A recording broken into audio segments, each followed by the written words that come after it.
ছোট বাচ্চারা রোজা রাখলে সওয়াব কার আমল নামায় উঠবে? ওই বাচ্চার আমল নামায় উঠবে নাকি আব্বা আম্মার আমল নামায় উঠবে? জরুরি একটা বিষয় কিন্তু, কেননা আল্লাহর হাবিব সাল্লাল্লাহু আলাইহি ওয়াসাল্লাম জানিয়েছেন রফি আল কলাম ওয়ান সালাসা, তিন ব্যক্তির উপর থেকে আল্লাহর কলম আল্লাহ উঠাইয়া নিয়েছেন, তাদের আমল নামায় কোনো গুনাহ লেখা হয় না। তার মধ্যে একটা হচ্ছে ছোট্ট বাচ্চা, নাবালিগ বাচ্চা, সে যা করে তার আমল নামার খাতাকে আল্লাহ ক্লোজ করে রেখে দেয়। নাবালিগ বাচ্চার আমল নামা ক্লোজ, আমল নামা খোলা হয় না। সুতরাং নাবালক বাচ্চা যদি কোনো গুনার কাজও করে এটাও কিন্তু লেখা হয় না ছোট বাচ্চার আমল নামায়। এটা জরুরি একটা বিষয়। তো এখন ছোট বাচ্চা রোজা রাখলো, এটা তো জরুরি একটা বিষয়। বুখারীতে বর্ণনা পাওয়া যায় ছোট বাচ্চাদের রোজার ব্যাপারে।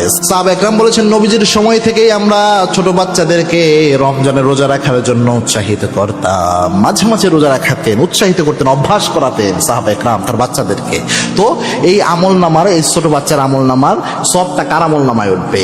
মুহাদ্দিসিন একরাম এবং মুহাক্কিক যারা উলামা একরাম, ফতোয়ার ব্যাপারে যারা এক্সপার্ট, ফকিহ যারা রয়েছেন, বিশেষ করে আবু হানিফার যারা হানাফি ফিকহের যারা উলামা একরাম রয়েছেন, তারা বলেছেন ছোট বাচ্চারা যদি ভালো কাজ করে, নেক কাজের নিয়তে করলে তবুও তার আমল নামায় নেক কাজের জন্য কোনো না কোনো ফিডব্যাক তার জীবনে আল্লাহ দিয়ে দেয়। অর্থাৎ ভালো কাজ করলে ওই বাচ্চার জীবনে কোনো না কোনো বরকতময় জিনিস আল্লাহ রাব্বুল আলামিন দান করে দেয় আমল নামায়, তার আমল নামার আলোকেই এটা আসে।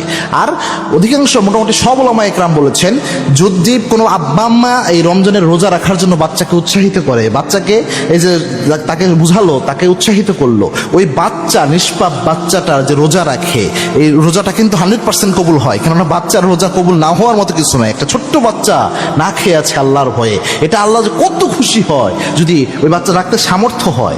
এবার জোর করে রাখার কিছু হয়, যদি সে মনের খুশিতে রাখে, এই যে তার আব্বা আম্মা এই সেন্সটা ঢুকাইয়া দিল, ওই কবুল রোজার পুরাপুরি সওয়াব আল্লাহ রাব্বুল আলামিন আব্বা আম্মার আমল নামায় তুলে দেয়। সুবহানাল্লাহি বিহামদি।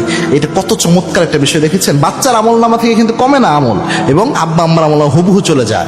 এবং পাশাপাশি একটা জিনিস হলো, এই রমজানের রোজাটা রাখলে আল্লাহর হাবিব সাল্লাল্লাহু আলাইহি ওয়াসাল্লাম জানিয়েছেন ছোট্ট বাচ্চার জীবনেও আল্লাহ রাব্বুল আলামিন বরকত এনে দিতে পারেন। মুহাদ্দিস একরাম বলেছেন এই রমজানের এই রোজার কারণে। এবং আল্লাহর হাবিব সাল্লাল্লাহু আলাইহি ওয়াসাল্লাম জানিয়েছেন এই রমজানের রোজা পূর্বের সমস্ত গুনাহ মাফ করানোর জন্য যথেষ্ট হয়ে যায় একটা রোজাই। সুতরাং আব্বা আম্মা যদি উৎসাহিত করে এই রমজানের রোজা রাখার ক্ষেত্রে, তো সন্তানেরকে